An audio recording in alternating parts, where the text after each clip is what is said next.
E aí, pessoal, vamos aqui para a parte 2 da aula de filosofia cristã. Eu disse no outro vídeo, né, que a gente tentasse assim entender isso aqui como uma aula, não como uma evangelização, não tenho pretensões para isso, mas soubessem separar também as coisas, né, tentassem ser muito neutro e respeitando aqui a religião de cada um. O fato é que a filosofia, ela perpassa por essa questão da religião, né? Foi daí que ela surgiu também, a religião, e sofreu muita influência da filosofia e sofre até hoje, e bem como a religião influencia muito a sociedade, né? O mundo de uma maneira geral. E o cristianismo, como ele foi assim, digamos, a primeira nessa questão aí após o helenismo, a gente está aqui analisando alguns temas, né? Principalmente o lance dos dogmas, que são fundamentais para a gente entender aqui um pouco essa religião, né? Você precisa crer. Muitas coisas elas não vão ser compreensíveis racionalmente, né? Mas você precisa da fé para acreditar, porque racionalmente não dá para entender. E a gente falava, a própria criação do mundo na Bíblia, né, é algo muito abstrato. O nascimento de Jesus é algo que também fugiu aí da, do padrão, né, da ciência em termos de reprodução biológica. E você precisa ter fé para crer nessas coisas. A gente falou um pouquinho sobre isso, né? A participação, a importância também de Maria nessa, sendo a mãe do Filho de Deus, né? Falamos um pouquinho sobre a Santíssima Trindade, isso que também é muito estranho, por mais simples que pareça, é muito estranho ao mesmo tempo. Imaginar que Deus é uno e trino, né? Pai, Filho e Espírito Santo, Deus Pai, Deus Filho, Deus Espírito Santo. Isso para a razão é um pouco complicado de se entender, mas é possível através dos olhos da fé, né? Então, a gente fala um pouco dessa religião que precisou passar por um período de fundação, né? A gente acredita, existem três teorias, que o cristianismo ele surgiu no ano zero, com o nascimento de Jesus, mas durante 30 anos nada aconteceu, né? Então outros acreditam que começou no ano 30, a partir do batismo de Jesus, onde ele começou de fato a fazer os milagres e conviver com os discípulos, com os apóstolos, e existe uma terceira teoria que diz que o cristianismo nasceu após o ano 33, porque no ano 33 ele morreu, né? E os discípulos então dão início a essa igreja, né? Dão continuidade ao que Jesus veio fazer. É escolhido o primeiro Papa, eles saem de dois em dois pregando o Evangelho a toda criatura, né? Então ali surgem os primeiros padres, né? As bases daquela igreja cristã tradicional. Então eles precisavam manter o depósito da fé, a tradição cristã preservada, né? Do jeito que Jesus queria. Ao longo dos anos, essa igreja sofreu várias modificações, várias influências, vieram outras pessoas, criaram outras seitas, outras ramificações do cristianismo, como Martim Lutero, né? Enfim. E várias outras denominações foram surgindo. E essa mesma igreja, que foi fundada por Jesus, ela também apresentou suas falhas na época da Inquisição, na época, né, da Idade Média. A igreja ela cometeu alguns erros com a venda, por exemplo, de indulgências, né, do perdão dos pecados, de terrenos nos céus. E hoje a gente vê outras igrejas também cometendo erros parecidos, né? Mas enfim, o fato é que ela influencia bastante, tem um poder muito grande. E às vezes eu até fico me perguntando até que ponto, por exemplo, a religião deve estar envolvida com política e até que ponto não, porque ela influencia diretamente, né, em alguns aspectos, assim, a sociedade, os padrões, né? Algumas coisas são trazidas para a sociedade de forma negativa. Por exemplo, o machismo, né, é algo que algumas pessoas acreditam que tem origem nas religiões, porque ela prega essa submissão das mulheres aos maridos, aos homens e tal. Então, às vezes é uma visão deturpada e a sociedade acaba tendo pessoas machistas. Teve um tempo que a igreja ela defendia a escravidão, né? E dizia que os negros, por exemplo, não tinham alma na época antes da Idade Média, né? Na época da colonização e tal. Então, assim, hoje a gente vê o racismo ainda presente na sociedade. Fora esses extremistas que tem na terra onde Jesus nasceu, né, na Terra Santa, onde deveria ser um lugar de mais paz do mundo, temos o Estado Islâmico, antigamente tinha a Al-Qaeda, né, aqueles terroristas, homens-bombas, e que fazem esses ataques em vários países do mundo.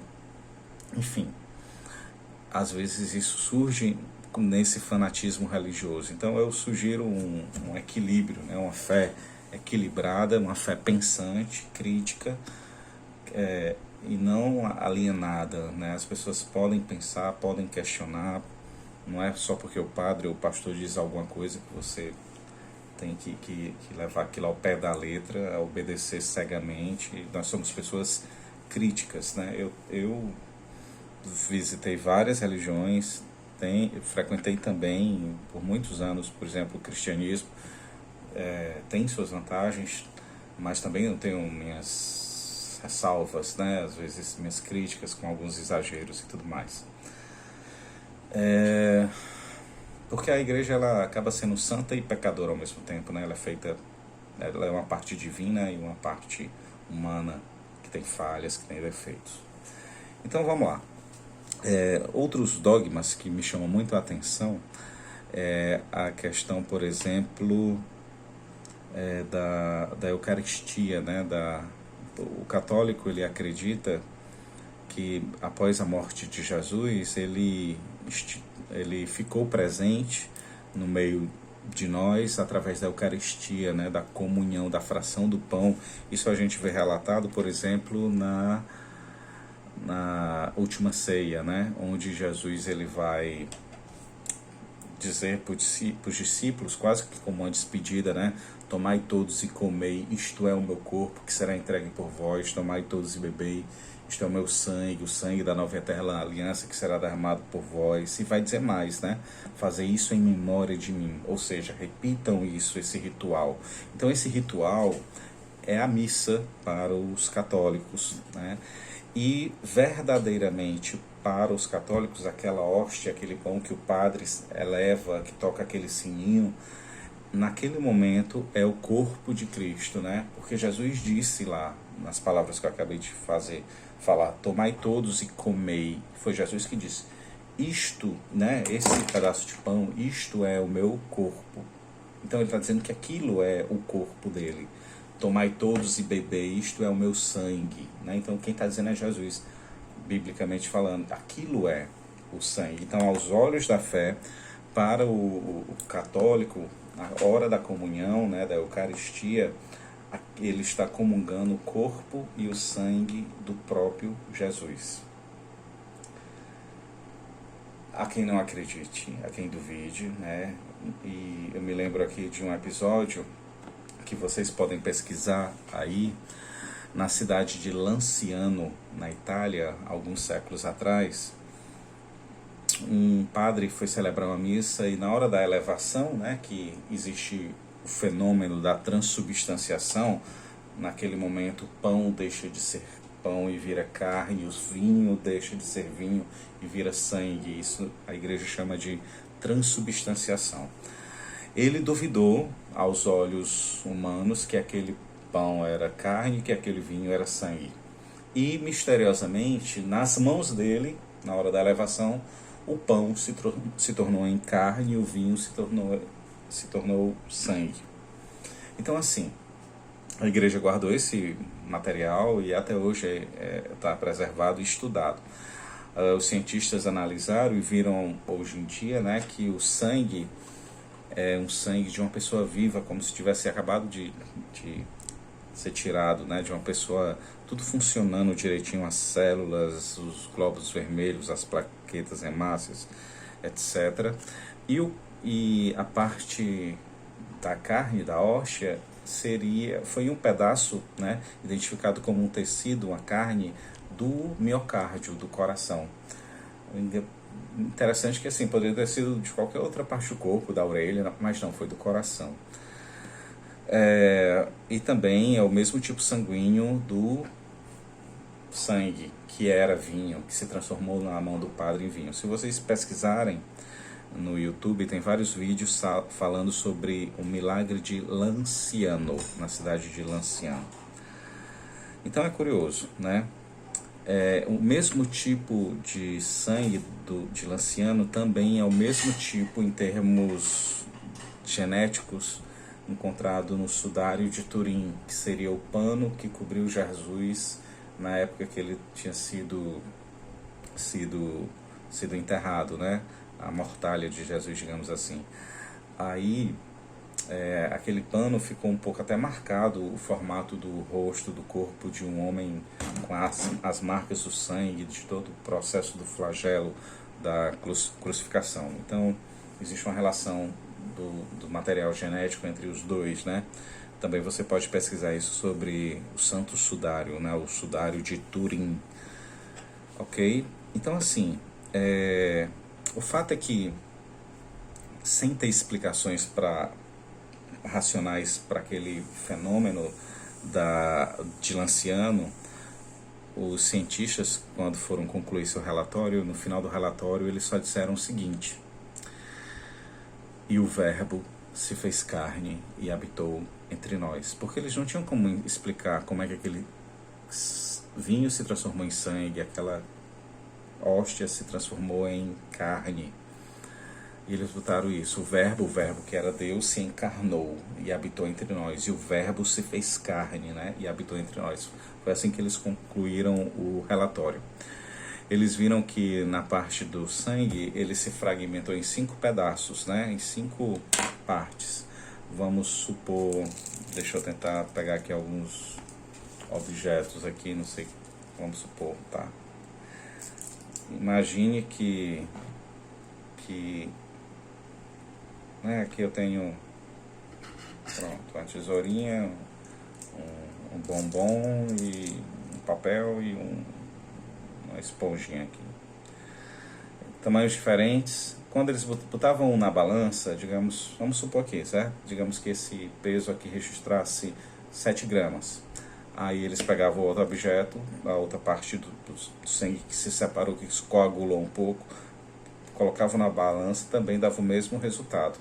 Eles colocavam os dois juntos na balança e, misteriosamente, o peso era o mesmo. Tanto faz ser um separado ou todos juntos, né? Quando ia para a balança, dava sempre o mesmo peso. É estranho, eles não explicam, porque a lei da gravidade ela é única, como é que esses objetos reunidos pesam a mesma coisa de que juntos ou separados, ou individualmente, ou em dupla, em par, em trio, enfim. Resultado do relatório: e o Verbo se fez carne, né? O Verbo que era Deus se encarnou através da Eucaristia, né? Então as pessoas têm acesso ao corpo e sangue de Jesus aos olhos da fé na Santa Missa, ok? Isso é um dogma. Então, assim, tem certas coisas que para você ser cristão, você tem que, de fato, acreditar. Não tem sentido você se dizer cristão, por exemplo, no catolicismo, e não crer na Eucaristia, né? É a alma, é o centro de tudo, está ali na questão da Eucaristia. Mas é difícil entender, isso eu admito, isso eu concordo, não é tão fácil. Não sei também se eu consegui explicar bem, né? O fato é que até hoje eu também não entendo, né, algo que é metafísico, algo que é para além de explicações, né, assim, coerentes, físicas, etc. o fato é que é uma luta, né? Você tentar caminhar razão e fé, né? Tentar entender, por exemplo, milagres e razão, como é que... Então é muito difícil. É muito difícil você tentar entender isso racionalmente. O fato é que existe essas coisas, né? Não só no, assim, mistérios, não só no cristianismo, em várias outras religiões, né? Eu vejo, por exemplo, um fenômeno que acontece também, que é chamado a incorruptibilidade dos corpos. O que é isso? São pessoas religiosas, que mortas, né, e depois de vários séculos, anos, abrem o caixão, abrem o túmulo e os corpos delas estão intactos, como se que não se decomporam. Como assim não se decomporam, né? Então é muito curioso. Aí a gente pensa, foram mumificadas. Não, a técnica de mumificação é diferente.